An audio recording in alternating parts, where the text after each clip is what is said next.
ప్రజాతంత్ర ప్రేక్షకులకు నమస్కారం. ఈనాటి మన సంభాషణ విశిష్ట అతిథి ప్రొఫెసర్ కోదండరాం గారు. మేధావిగా, హక్కుల ఉద్యమ నేతగా, అనేక రకాలుగా ఒక రాజకీయ దార్శనికులుగా కోదండరాం గారు మనందరికీ పరిచయం. తెలంగాణ రాష్ట్ర సాధన ఉద్యమంలో కోదండరాం గారి పాత్ర చాలా పెద్దది, అమోఘమైనటువంటిది. వివిధ వర్గాల ప్రజలని, సమూహాలని, విద్యార్థులు, ఉద్యోగులు, ఉపాధ్యాయులు, అలా ఎంతోమంది సమూహాలని ఒక తాటికి తీసుకొచ్చినటువంటి వ్యక్తి. తెలంగాణ విద్యావంతుల వేదిక తరపు నుంచి ఎప్పటి నుంచో తెలంగాణ ఆకాంక్ష గురించి ఊరూరు తిరిగి ఆవశ్యకత గురించి వివరించినటువంటి, అర్థమయ్యేటట్లు, ప్రజలందరికీ అర్థమయ్యేటట్లు వివరించినటువంటి వ్యక్తి. ఎన్నో సమూహాలే కాకుండా ఇతర రాష్ట్రాల వాళ్ళు, ముఖ్యంగా ఆంధ్రప్రదేశ్ నుంచి వచ్చినటువంటి ప్రజలు కూడా అంగీకరించే విధంగా ఆయన తన చర్చని కొనసాగించేవాళ్ళు. అట్లా చాలామందిని ఒప్పించారు కూడా. తెలంగాణ ఆవశ్యకత గురించి, తెలంగాణ ఒక ప్రజాస్వామిక ఉద్యమంగా మారటంలో, మలచటంలో, తెలంగాణని ఒక ఆత్మగౌరవ పోరాటంగా తీసుకురావడంలో కోదండరాం గారి పాత్ర ఎప్పటికీ మర్చిపోలేనటువంటిది. కోదండరాం గారితో 10 ఏళ్ల దశాబ్దం తర్వాత కాంగ్రెస్ ప్రభుత్వం వచ్చినటువంటి సందర్భంలో ఎట్లా ఉండబోతోంది, ఈ ప్రభుత్వంలో ఆయన పాత్ర, ముఖ్యంగా ఆయన ఇప్పుడు ఎమ్మెల్సీగా ఉన్నారు, ఆయన పాత్ర ఎలా ఉండబోతోంది, ఏ విధమైనటువంటి దిశా నిర్దేశం చేయబోతున్నారు, ఒక వారధిగా, ప్రజలకి ప్రభుత్వానికి మధ్య వారధిగా ఆయన ఎలా ఉండబోతున్నారు అనేటటువంటిది ఆయన మాటల్లోనే తెలుసుకుందాం. నమస్తే అండి. నమస్తే. నమస్తే. మొట్టమొదటి ప్రశ్న మనము నియామకాల దగ్గర నుంచి మొదలు పెడదామండి. అంటే సంవత్సరం అయింది కాంగ్రెస్ పాలన వచ్చి. గత పాలనలో కూడా ఇదే చాలా బర్నింగ్ ఇష్యూగా మారింది. కానీ ఇప్పుడు కూడా అదే విషయము చాలా రగులుతో ఉన్నట్టు కనిపిస్తోంది, చాలా అసంతృప్తి వినిపిస్తోంది. యూనివర్సిటీస్లో ప్రధానంగా ఇప్పుడు ఓయూ లాంటి యూనివర్సిటీల్లో కూడా దాదాపు 1500 మంది దాకా ఉండాల్సినటువంటి ఉద్యోగుల్లో, ముఖ్యంగా ఉపాధ్యాయ వర్గాల్లో 350 దాకా ఉన్నారని చెప్తూ ఉన్నారు. అంటే దీని మీద ఎలాంటి నిర్ణయం వైపుగా ఈ గవర్నమెంట్ వెళ్ళబోతోంది? అంటే ఒకటి, ఈ గవర్నమెంట్ అయితే ప్రభుత్వ విద్యా సంస్థలను బలోపేతం చేయాలనేది స్థూలంగా వాళ్ళ నిర్ణయం. అది స్కూళ్ళు కానీ కాలేజీలు కానీ వాటిని బలోపేతం చేయాలి. సొంత భవనాలు, మౌలిక సదుపాయాలు కల్పించాలి. అదేవిధంగా తగినంత మంది సిబ్బందిని నియమించాలి. అన్నిటికంటే మించి బోధనా ప్రమాణాలను పెంచాలి. ఇప్పుడు బాగా నాణ్యత ప్రమాణాలు పడిపోయి, విద్యా ప్రమాణాలు పడిపోయి, మన అక్షరాస్యత విషయంలో కానీ ప్రమాణాల విషయంలో కానీ అధోగతి పాలైపోయి ఉన్నాం. ఆ స్థితి నుంచి ఒక విద్యాపరమైన ఎమర్జెన్సీ రాష్ట్రంలో ఉంది. ఇట్లాంటి స్థితి నుంచి మళ్ళీ విద్యారంగాన్ని పునరుద్ధరించాలి అనేదైతే తక్షణం ఒక కర్తవ్యంగా ప్రభుత్వం ఎంచుకున్నది. అది ఇప్పటికీ ప్రభుత్వము మనకు వారి ప్రకటనల ద్వారా, వారితో కలిసి మాట్లాడినప్పుడు చెప్పిన విషయాల ద్వారా మనకు అర్థమవుతున్నటువంటి అంశం. అంటే ఎట్లాంటి చర్యలు తీసుకోబోతున్నారు అంటే చెప్తున్నారు? కానీ మొట్టమొదటి ఏంటంటే ఆ నిర్మాణాలన్నింటినీ కూడా కొంత దాన్ని పునరుద్ధరించాలి. డిపార్ట్మెంట్లు ముందు సెక్రటరీలు, వాళ్ళ అధికారాలు, పరిధి నిర్వచించటం, వైస్ ఛాన్సలర్లను నియమించటం, తర్వాత ఉన్నత విద్యామండలి నియమించటం, అదేవిధంగా విద్యారంగంలో విధానపరమైన సలహాల కోసమని ఒక కమిషన్ వేయటం, ఇవన్నీ కూడా ఇప్పటి వరకు జరిగినటువంటివి. తర్వాత కొంత మార్జినల్గా, మనం అనుకున్నంత స్థాయిలో కాదు కానీ కొంత వాళ్ళు గ్రాంట్లు కూడా పెంచిండ్రు. ఇది కాక వీలైనంత తొందరగా ఖాళీలను భర్తీ చేయాలని స్కూల్లో ఉన్న ఖాళీలను అయితే భర్తీ చేస్తున్నారు. ఇక జూనియర్ కాలేజీల్లో లెక్చరర్ల ఖాళీలను కూడా భర్తీ చేస్తున్నారు. సమస్యల్లో యూనివర్సిటీలో ఖాళీలను భర్తీ చేయాలంటే వీసీలు కావాలి. వీసీల నియామకం జరిగింది. తక్షణం జరగవలసింది ఏంటంటే యూనివర్సిటీల మౌలిక సదుపాయాలను పెంచటం, అక్కడ కూడా సిబ్బందిని నియమించటం అనేది రెండో కర్తవ్యం. దాని విషయంలో మరి ప్రభుత్వం అయితే పట్టుదలతోనే ఉంది. ఇవి ఇప్పటి వరకు మనకు ప్రభుత్వము ఆలోచనలు ఇప్పటి వరకు అయితే. సమయం 10 నెలలు కాబట్టి 10 నెలల్లో జరిగినవి ఇవి. అందులో మధ్యలో ఎన్నికలు వచ్చినాయి. తర్వాత ఎన్నికలతో పాటు ఇవాళ అక్కడ జరగవలసిన స్థాయిలో మరి అక్కడ కోడ్ ఉండటం వల్ల నిర్ణయాలు తీసుకోలేకపోయినరు. ఇప్పుడు అవన్నీ పరిస్థితులు దాటినరు కాబట్టి ప్రభుత్వం తప్పకుండా వీటిపైన ఇక మీదట దృష్టి పెట్టాలనేది వాళ్ళ సంకల్పంగా ఉంది. మాకు కూడా ఒక సమస్య ఏంటంటే మేము సంపూర్ణంగా ప్రభుత్వాన్ని సమర్థిస్తున్నాం, కానీ అన్ని విషయాలు ఏం జరుగుతున్నాయి అనేది కూడా మాకు కొంత తెలియకపోవచ్చు. తెలిసిన వాటిని మీకు చెప్తున్నాను. వాళ్ళ సంకల్పం ఎట్లా ఉంది అనేది సమయం వచ్చినప్పుడల్లా ఈ విషయాలపై రిప్రజెంటేషన్ ఇస్తూనే ఉన్నాం. మురళీ గారి నేతృత్వంలో ఒక 12-13 మంది వివిధ విద్యారంగాల్లో పనిచేస్తున్న వాళ్ళము కలిసి మాట్లాడుకున్నాం. 2 రోజులు చర్చ జరిపి ఉన్న మౌలిక సమస్యలు ఏంటి, పరిష్కారాలు ఏంటి అని ఒక నోట్ తయారు చేసినాం.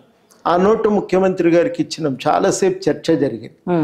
ఆ చర్చ జరిగిన దాని ఆధారంగా అక్కడ వచ్చిన విషయాలను, అక్కడ వారు చెప్పిన అంశాలను దృష్టిలో పెట్టుకొని నేను మాట్లాడుతున్నా.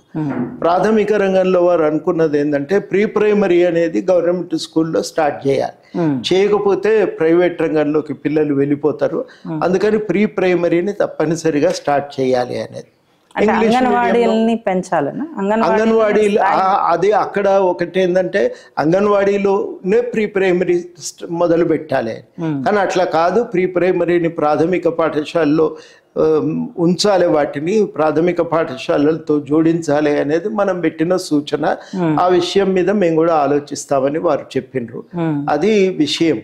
ఇంగ్లీష్ మీడియం సంబంధించి కొంత దృష్టి, దాన్ని బోధనకు అన్ని చోట్ల కూడా అవకాశాలు ఉండాలి అని. తర్వాత మూడోది ఏంటంటే ఈ రెసిడెన్షియల్ స్కూళ్ళన్నింటినీ ఒక చోట ప్రతి నియోజకవర్గంలో ఒక చోట బిల్డింగులు కట్టి ఒక చోట ఉంటే అది కొంత మానిటరింగ్ బాగుంటుంది, పర్యవేక్షణ బాగుంటుంది. తర్వాత పిల్లల మధ్య కూడా కొంత సంబంధాలు పెరుగుతూ ఉంటాయి. అన్ని సదుపాయాలు కల్పించేటప్పుడు కొంత అవకాశం కూడా, అంటే కొన్ని తక్కువ ఖర్చుతో అన్ని సదుపాయాలు కూడా ఏర్పాటు చేయడానికి వీలవుతుంది అనే ఒక ఆలోచన ఉంది. జూనియర్ కాలేజీ విషయానికి వస్తే అది ప్రభుత్వ రంగంలో బలహీనపడిపోయి కార్పొరేట్ రంగంలోకి పోయింది. చాలా చోట్ల జరిగింది అదే. అక్కడ కూడా తప్పనిసరిగా ప్రభుత్వ విద్యారంగాన్ని బలోపేతం చేయటానికి వాళ్ళు కూడా అంగీకరించారు. ఇక డిగ్రీ నుంచి ఆ పైన ఉన్నటువంటి సమస్యలు వేరు. స్టాఫ్ లేకపోవటము, సదుపాయాలు లేకపోవటము. ఇక స్కూల్ విద్య విషయానికి వస్తేనేమో స్టాఫ్ రిక్రూట్మెంట్ తొందరగా పూర్తి చేస్తామన్నారు, వాళ్ళు అది పూర్తి చేస్తున్నారు కూడా.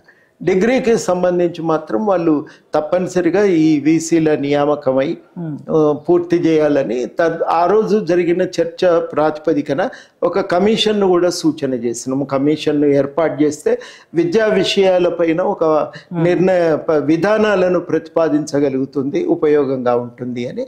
దాన్ని ప్రభుత్వం సూత్రరీత్యా ఒప్పుకున్నది, విద్యా కమిషన్ను కూడా ఏర్పాటు చేసింది. కాబట్టి ఒక ప్రాధాన్యత ఉంది. ఎట్టి పరిస్థితుల్లో విద్యను నిర్లక్ష్యం చేసే ప్రసక్తే లేదు.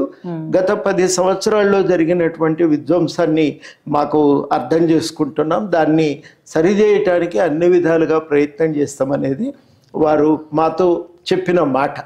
దాని ఆధారంగానే మీకు ఇంతసేపు ఈ విషయాలన్నీ వివరించి చెప్పారు.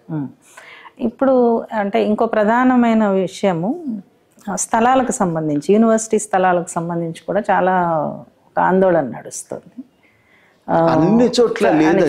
ప్రధానంగా ఓపెన్ యూనివర్సిటీ ఒకటి, అగ్రికల్చరల్ యూనివర్సిటీ ఒకటి. అగ్రికల్చర్ యూనివర్సిటీ అంటే ఇంకా అది గత ప్రభుత్వం ఉన్నప్పుడే కోర్టుకు వాళ్ళు ఇవ్వటం, ట్రాన్స్ఫర్ చేసిండ్రు. చాలా కీలకమైన ప్రదేశాన్ని ట్రాన్స్ఫర్ చేసి ఉండాల్సింది కాదు కానీ అది జరిగింది. ఇప్పుడేమో ఈ ఓపెన్ యూనివర్సిటీలో ఈ కొంత స్థలాన్ని ఫైన్ ఆర్ట్స్ యూనివర్సిటీకి ఇవ్వాలి. అయితే ఫైన్ ఆర్ట్స్ యూనివర్సిటీకి ఆ యూనివర్సిటీలో ఆ స్థలం సాలదు. అక్కడ ఉన్న కొద్దిపాటి స్థలం ఆ యూనివర్సిటీ అభివృద్ధికి ఎప్పటికైనా అవసరం ఉంటుంది. కాబట్టి అక్కడ కాకుండా ఇంకొక చోట దాన్ని నిర్మిస్తే బాగుంటుందని అనేక మంది విద్యావేత్తలు ప్రభుత్వానికి సూచిస్తూ ఒక వినతి పత్రాన్ని కూడా రాశారు. అది ఇప్పుడు ప్రభుత్వం ముందు పెండింగ్లో ఉంది. ఇప్పుడు మహిళా యూనివర్సిటీకి సంబంధించి కోటి ఉమెన్స్ కాలేజ్ని కేటాయించారు. అంటే యూనివర్సిటీ పరిధిలో ఉన్న ఒక కాలేజ్ అది. మరి మహిళా యూనివర్సిటీకి ఒక ప్రత్యేకమైనటువంటి స్థలము ప్రభుత్వం ఎందుకు ఆలోచించలేకపోయిందంటారు? అది వాస్తవానికి 40 ఎకరాల స్థలం కాబట్టి ఇబ్బంది లేదు. ఇప్పటికే ఒక మహిళా కళాశాల ఉంది, దానికి కావలసిన ఏర్పాట్లు ఉన్నాయి. నా దృష్టిలో ఇప్పటికైతే ఇబ్బంది ఉండదు. ఇంకా భవిష్యత్తు అభివృద్ధి కోసం ఇంకొంత అదనంగా స్థలం ఎక్కడన్నా కేటాయించవలసి వస్తే ఆ వైపుగా ఆలోచిస్తే బాగుంటుంది అనేది చాలా మంది సూచన. అదే, ఎందుకంటే అప్పుడు ఏమవుతుందంటే అది మళ్ళీ మహిళా కళాశాలగా మారిపోయి యూనివర్సిటీ ఇంకొక ఆలోచించాలి. అది ఎందుకంటే ఆ యూనివర్సిటీ వాళ్ళు దానికి సంబంధించి ప్రతిపాదన చేస్తే మనం గవర్నమెంట్తో కూడా మాట్లాడటానికి వీలవుతుంది. ప్రధాన సమస్య ఏముందంటే ఇప్పటికీ అది ఒక చట్టంగా మారాలి. ఇప్పుడు తెలంగాణ యూనివర్సిటీస్ యాక్ట్ ఉంది, దాన్ని సవరించి దాంట్లో మహిళా యూనివర్సిటీ పేరును కూడా జోడిస్తే దానికప్పుడు చట్టబద్ధత వస్తుంది. చట్టబద్ధత వస్తే తప్ప ఢిల్లీ నుంచి గ్రాంట్స్ అవి రావు. ఆ యూనివర్సిటీ పరిపాలన నిర్వహణకు కావలసిన యంత్రాంగాన్ని ఏర్పాటు చేయటం కుదరదు. కాబట్టి మొట్టమొదట జరగవలసింది అది. దాని గురించి మాట్లాడుతూనే ఉన్నాం అందరము. తక్షణం అయితే ముందు దాన్ని చట్టబద్ధమైన సంస్థగా ఏర్పాటు చేయాలి. తక్షణం చట్టబద్ధమైన సంస్థగా ఏర్పాటు చేసిన తర్వాత దాని కమిటీలు ఏర్పడితే ఇక దాని ఏర్పాటు అభివృద్ధికి సంబంధించిన ప్రణాళికలు ఆ committee council for higher education ఏ రకంగా సూచిస్తే దానికి మనం కూడా ప్రభుత్వానికి సూచన చేయవచ్చు. ఏమన్నా ప్రభుత్వం ముందేమన్నా ఆలోచనలు చేసి ప్రతిపాదనలు కూడా పెట్టవచ్చు. అంటే సందర్భము మనం మహిళా యూనివర్సిటీ గురించి మాట్లాడుతున్నాము. ఆ సందర్భంలోనే గత ప్రభుత్వంలో చాలా కాలం పాటు మహిళలు లేరు. ఇప్పుడు కూడా ఉన్నారు కానీ ఎక్కువ మంది లేరు. యూనివర్సిటీస్కి సంబంధించిన దాంట్లో కూడా ఒక మహిళా యూనివర్సిటీకి సంబంధించి మాత్రమే ఇన్ఛార్జ్ వీసీగా పెట్టారు మహిళని. మిగతా యూనివర్సిటీస్లో కన్సిడర్ చేయలేదా లేకపోతే లేదా అనేటటువంటిది? చేస్తే బాగుండేది. కొంతమంది ఉన్నారు, లేకుండా ఏం లేరు. ఉన్నారు, వాళ్ళ పేర్లను కూడా సూచించటం జరిగింది. మరి బహుశా ఇంకా 1-2 యూనివర్సిటీలకు వీసీలు రాలేదు. ఎక్కడైనా వాళ్ళు పరిశీలనలో ఉందా మనకు తెలియదు. కాబట్టి ఆ విషయం మీద తప్పనిసరిగా మీరు అన్నట్టుగా నేను కూడా ఒప్పుకుంటున్నా. ఇంకా ఒకళ్ళిద్దరైనా మహిళలు ఉంటే బాగుండేది. ఎందుకనంటే జెండర్ డిస్క్రిమినేషన్ అనేది ఎప్పుడైనా ఉన్నత స్థానాల్లో కనిపిస్తుంటేనే అది కింద వరకు కూడా అర్థమవుతూ ఉంటుంది. అంటే గతంలో సీనియర్ ప్రొఫెసర్స్ కూడా ఉండేవాళ్ళు, అప్పుడు కూడా ఇట్లాంటి ప్రాబ్లమ్స్ ఉండేవి. కానీ కొంత పరిపాలన అనుభవం కలిగినటువంటి వాళ్ళు ఇప్పుడు ఉన్నారు. ఇదివరకటి కంటే ఇప్పుడు ఉన్నారు. ప్రతి యూనివర్సిటీలో డీన్స్గా కానీ ప్రిన్సిపల్స్గా కానీ రిజిస్ట్రార్గా కానీ పనిచేసినటువంటి మహిళలు ఉన్నారు. కాబట్టి వాళ్ళకు భాగస్వామ్యం కల్పించటం అవసరమని నేను కూడా భావిస్తాను. అది అంటే అది మామూలుగానే రాజకీయాల్లో చాలా తక్కువ ఉంటుంది మహిళలది. అంటే ఇది ఎందుకు అని అంటే సమాజంలో కింద వరకు వెళ్ళాలి అంటే జెండర్ సెన్సిటివిటీ కానీ ఈక్వాలిటీ కానీ పై స్థాయిలో అది కనిపించినప్పుడే ఎక్కువ వెళ్తూ ఉంటుంది. ఇప్పుడు అంటే ఇంకో ప్రధానమైనటువంటి విషయంలో రైతులు ఆత్మహత్యలు ఇప్పటికీ దాదాపు 205 పైన అయ్యాయి తెలంగాణలో కాంగ్రెస్ ప్రభుత్వం వచ్చిన తర్వాత. అంటే కాంగ్రెస్ ప్రభుత్వం వచ్చిన తర్వాత జరుగుతున్నాయి కదా, అది ఎప్పటి నుంచో జరుగుతుంది. ఇప్పటి వరకు ఒక్క కుటుంబానికి కూడా త్రిసభ్య కమిషన్ వెళ్ళలేదు. అంటే ప్రభుత్వం వైపు నుంచి చేయాల్సినటువంటిది. తర్వాత రైతులకు దాంట్లో ఇప్పుడు రైతు బంధు కావచ్చు లేకపోతే రైతు బీమా కావచ్చు, కొంతమందికి వస్తున్నాయి, కొంతమందికి ఆ ప్రాసెస్ నడుస్తుంది అని చెప్తున్నారు. కానీ ప్రధానంగా ఒక అసంతృప్తి అయితే కనిపిస్తుంది కౌలు రైతులకు సంబంధించినటువంటి దాంట్లో. కాంగ్రెస్ గవర్నమెంట్ చాలా ప్రామిస్ చేసింది. రాహుల్ గాంధీ గారు భారత్ జోడో యాత్రలో కూడా ఈ కుటుంబాలందరితో కలిశారు. అంటే ఏం జరుగుతుంది అంటే రైతులకు సంబంధించినటువంటి దాంట్లో? ఇప్పుడు ఒక విషయం ఏంటంటే అన్ని విషయాలపై నేనేమో కూలంకుషంగా చర్చ చేయలేదు, ప్రభుత్వంతో మాట్లాడలేదు. కొన్ని విషయాలపైన మాట్లాడిన దాని మీద ఎక్కువ సమాచారం ఇవ్వగలుగుతా. మాట్లాడినటువంటి అంశాల గురించి నేను ఎక్కువ సమాచారం, ప్రభుత్వం సమాచారం నేను చెప్పలేను. నా అభిప్రాయాలుగా చెప్పాలంటే తప్పనిసరిగా ఇది జీవో ప్రకారం అయితే త్రిసభ్య కమిటీ వేసి వాళ్లకు సహాయం అందించాలి. ఎక్కువ వరకు ఏమవుతున్నదంటే మునుపటికి ఇప్పటికి ఒక తేడా ఏంటంటే భూమి రేట్లు పెరిగిన తర్వాత కొంత భూమి అమ్మితే అప్పులు తీర్పొచ్చు అనే ఒక ధైర్యం రైతుకు వచ్చింది. ఆ ధైర్యం వచ్చినప్పటి నుంచి కొంత రైతుల ఆత్మహత్యలు అయితే తగ్గినాయి, గణనీయంగా తగ్గినాయి. కానీ కౌలు రైతుల ఆత్మహత్యలు ఇప్పుడు ప్రధానంగా జరుగుతున్నాయి. వాళ్ళకు భూమి లేదు కానీ పంట తీసుకోవటానికి విపరీతంగా అప్పు చేయవలసి వస్తున్నది. ఆ అప్పు చేయవలసి వస్తున్న కౌలు రైతులను ఆదుకోవాలి. కౌలు రైతులను ఆదుకోవటానికి మార్గాలు ఏంటి అంటే వాళ్ళకు కూడా అన్ని హక్కులు వర్తింపజేయాల్సిన అవసరం ఉందనేది అందరం అంటున్నాం కానీ చట్ట ప్రకారం ఆచరణలో చాలా ఇబ్బందులు వస్తున్నాయి. అదొక భాగము. కానీ రెండవ భాగము దానికంటే ముఖ్యమైనది ఏంటంటే ఏదో ఒక ఇతర ప్రత్యామ్నాయమైన రూపాలను ఆలోచించాలి సహాయం అందించడానికి. బెస్ట్ మెథడ్ ఏంటంటే కొంత కౌలు మీద నియంత్రణ ఒక భాగం అయితే, అందులో రెండవ భాగము నేను అనుకోవటము ఆ కౌలు రైతులకు ప్రధానంగా వాళ్ళు పంట మీద వాళ్లకు బోనస్ లాంటిది ఇస్తేనే వాళ్లకు సహాయం అందుతుంది. కాబట్టి అట్లాంటి పద్ధతుల మీద ప్రధానంగా దృష్టి పెట్టాలి. మరి ఇప్పుడైతే వరి పంటకు 500 రూపాయలు బోనస్ అన్నారు. అట్లాగే కొనుగోలు చేసే పంటలను సంఖ్యను పెంచాలి, వాటికి బోనస్ కూడా అందజేస్తే అప్పుడు కౌలు రైతుకు ఇబ్బంది లేకుండా ఉంటుంది.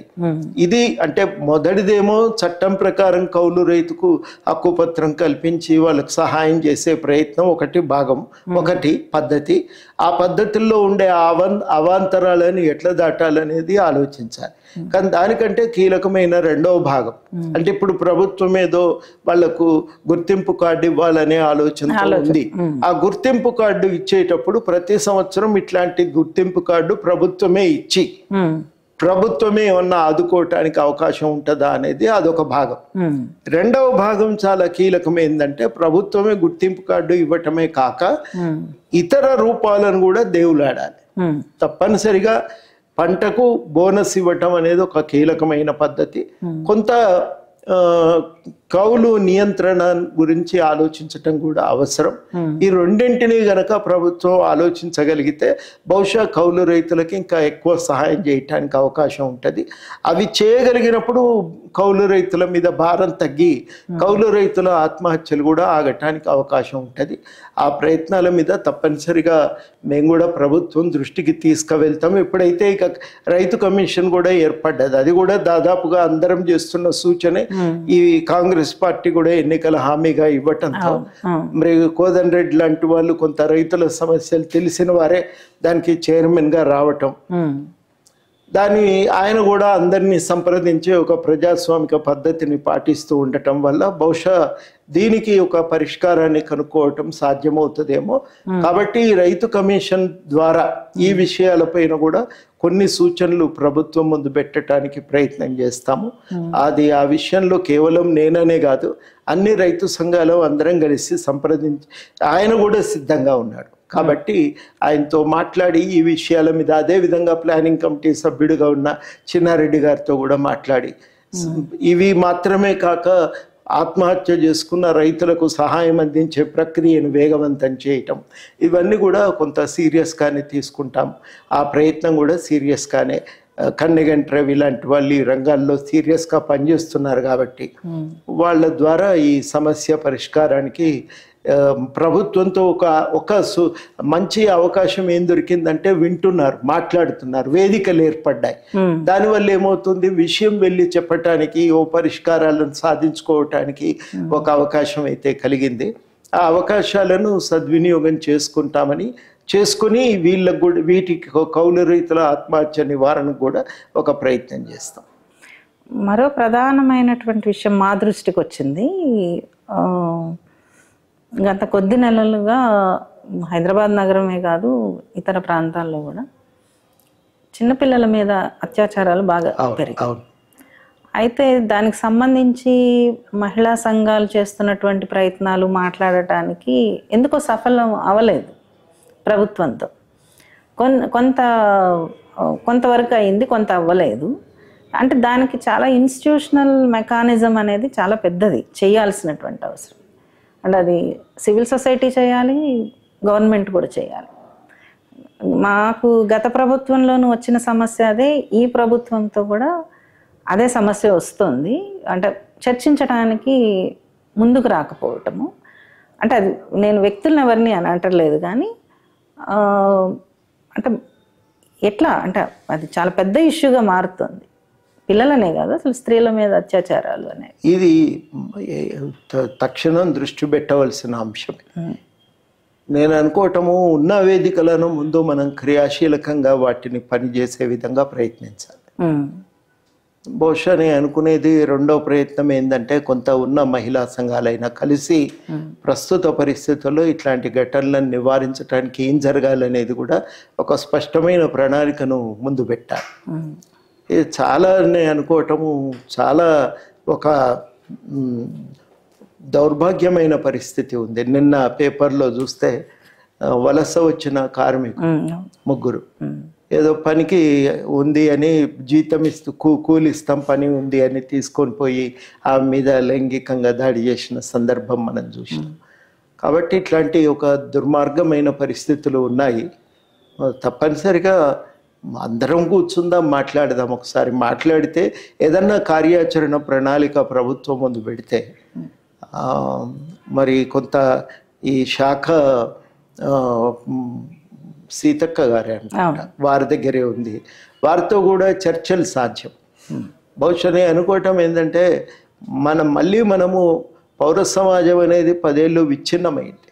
ఆ పౌర సమాజము అప్పటి ప్రభుత్వ నిర్బంధం నుంచి కూలిపోయినవి కొంత పునరుద్ధరించుకొని ఇట్లాంటి అంశాల మీద కొన్ని స్పష్టమైన ఒక కార్యాచరణ ప్రణాళికను తయారు చేసుకొని పోతే ఒక తోవ దొరుకుతుంది, ఒక పరిష్కారం దొరుకుతుందని నేను ఆశిస్తున్నాను. నిన్న రాహుల్ గాంధీ గారు మాట్లాడిన పద్ధతి, చెప్పిన విషయాలు కూడా చాలా బాగున్నాయి.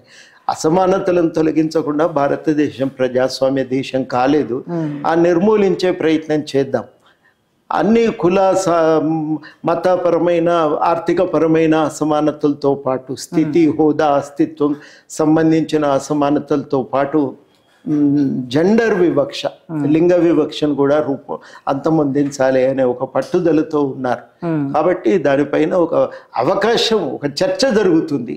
ఒక మార్పు కోసం ఒక అడుగులు పడుతున్నప్పుడు మనం ఆ అవకాశాన్ని ఉపయోగించుకొని ప్రతిపాదనలు తయారు చేద్దాం, ప్రభుత్వం ముందు పెడదాం అనేది నేను ఎక్కడ పోయినా ఇదే విషయాన్ని అందరి ముందు ఉంచుతున్నా.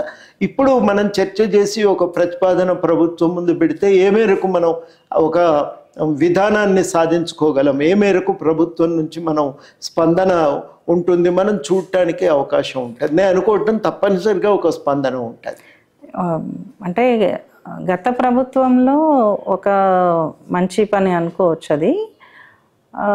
జెండర్ స్టడీస్ దాని మీద ఒక టెక్స్ట్ బుక్ ఒకటి చేయించారు తెలుగు అకాడమీతో, రమా మెల్కోటే గారు వీళ్ళంతా రైటర్స్గా.